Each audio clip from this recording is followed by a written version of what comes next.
المغرب حقوق الانسان في العرائش. كنحيو جمعيه وطنيه حملت معطلين، جمعيه وطنيه لحمل شهادات معطلين المغرب فرع العرائش على الصمود ديالهم، النضال ديالهم من اجل الحق ديالهم مشروع في الشغل وفي العسكري. وكان التضامن ديالنا مطلق مع المشروع.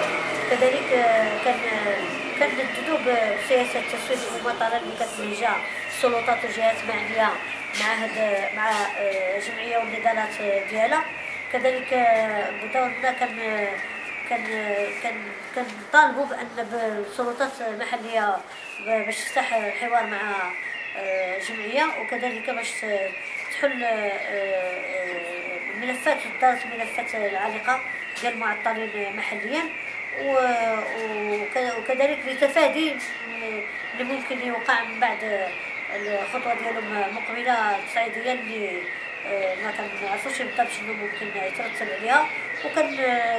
كنحذروا المسؤولين من شنو ممكن يوقع، وانهم كنطالبوهم باش يداركوا هذا الخطا، وانهم يفتحوا الحوار ويحلوا مشاكل او القضيه العالقه ديال الشغل محليا مع المناضلين ديال الجمعيه. كنجدوا التضامن ديالنا مع المعطلين، وكذلك كنحيوهم على الصمود ديالهم، وكنتمنوا لهم مسيره موفقه وناجحه في مقبلها.